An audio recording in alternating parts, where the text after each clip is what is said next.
ایک دن حضرت عمر بیٹھ کے رو رہے تھے تو کسی نے کہا حضرت رو کیوں رہے ہیں؟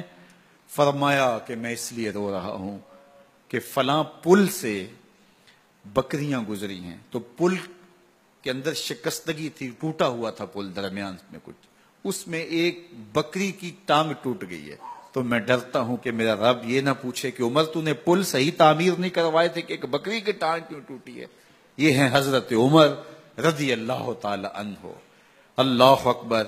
تو اللہ تعالیٰ جل شانہ نے حضرت سیدنا عمر بن خطاب رضی اللہ تعالیٰ عنہ سے جو کام لیا، مختصر دور خلافت کے اندر 10 سال 6 ماہ 4 دن آپ نے خلافت فرمائی ہے، لیکن کہاں سے چلے اور یہاں مکران تک، بلوچستان کا حصہ ہے، یہاں تک آپ کی سلطنت کی حدود وسیع ہوئی، ادھر آرمینیا تک جا پہنچے، حمص فتح کیا، قادسیہ، یرموک۔ آپ ذرا دیکھیے کہ کہاں تک آپ کی فوجوں کے گھوڑے دوڑتے رہے، اور اللہ تعالیٰ جل شانہ نے ان کو جو توانائی، عدل و انصاف کی قوت عطا فرمائی۔ اللہ اکبر۔ جب زمین پہ عدل کیا ہو تو زمین بھی حکم مانتی ہے، اور حضرت عمر وہ تھے جن کا حکم ہوائیں بھی مانتی تھی، زمین بھی مانتی تھی، جن کا حکم جو ہے وہ آگ بھی تسلیم کرتی تھی اور دریا بھی ان کا حکم مانا کرتے تھے۔ مصر کے اندر یہ رسمیں بد جاری تھی کہ سال کے بعد 1-2 شیزہ کو زیورات پہنا کے اچھے لباس میں ملبوس کر کے دریا کی بھیڑ چڑھایا جاتا، اس کی قربانی دی جاتی، اس کا خون بہتا تو دریا چلتا۔ جب مسلمانوں نے مصر فتح کیا تو گورنر نے لکھا کہ اسلام تو اس طرح کی رسوم کی اجازت نہیں دیتا، لیکن خشک سالی ہے، لوگوں کی فصلیں ویران پڑی ہیں، تو حضرت کیا کیا جائے؟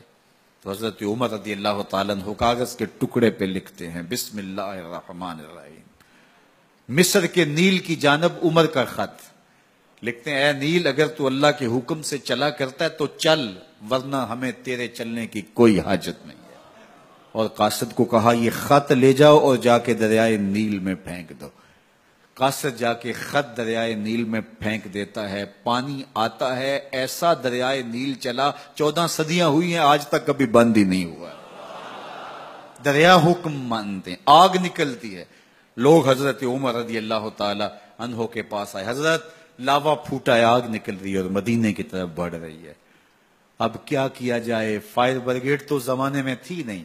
عمر نے اپنی قمیض اتاری، جس قمیض پہ 17 پیوند لگے ہوئے تھے چمڑے کے، کہا یہ قمیض لے جاؤ، جدھر آگ بڑھ رہی ہے آگے ڈھالنا، آگ پیچھے بھاگ جائے گی۔ زلزلہ آتا ہے تو زمین پہ دھرا مارتے ہیں، زمین رک جا، کیا عمر نے تیری چھاتی پہ عدل نہیں کیا ہے؟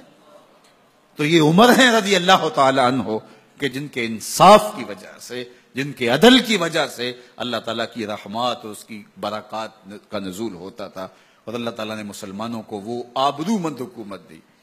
کائنات کی تاریخ کے اندر ایسی حکومت آپ نے نہیں دیکھی ہوگی جو حضرت عمر نے حکومت کی ہے۔ اللہ اکبر۔ فرمایا فرات کے کنارے پہ ایک کتا بھی پیاسا مر گیا تو اس کا حساب بھی عمر سے ہوگا۔ باہر سے سفیر آتا ہے اور آ کے پوچھتا ہے کہ میں امیر المومنین کے، مسلمانوں کے حکمران کے محل میں جانا ہے، تو وہ مسکرا کے کہتے ہیں ہمارے امیر کا تو کوئی محل نہیں ہے۔ کہا کہاں ہے تمہارا امیر؟ کہا مسجد نبوی میں ہوگا یا بیت المال کی اونٹوں کی دیکھ بھال میں لگا ہوگا۔ وہ جب گئے تو مسجد میں نہیں ہے، اللہ اکبر، وہاں گئے تو وہاں بھی نہیں ہے۔ پھر کیا دیکھتے ہیں کہ عمر رضی اللہ تعالی عنہ جنت البقیع کے پاس ایک درخت کے نیچے اینٹ کا سرانہ رکھ کے سوئے ہوئے ہیں۔ تو اس نے کہا عمر تو نے عدل کیا ہے، تجھے کچی اینٹ پہ بھی نیند آ گئی۔ ہمارے حکمرانوں نے انصاف نہیں کیا اور وہ بند اور محفوظ کمروں کے اندر بھی سکون اور چین کی نیند نہیں سو سکتے۔ حضرت سیدنا عمر رضی اللہ تعالیٰ عنہ نے اس طرح ان امور سلطنت نبھائے۔ آپ دن کو لوگوں کی دیکھ بھالی کرتے، لوگوں کی ضروریات سنتے سمجھتے، اور جب رات پڑتی لوگ سو جاتے، عمر مدینے کی گلیوں میں پہرا دیتے۔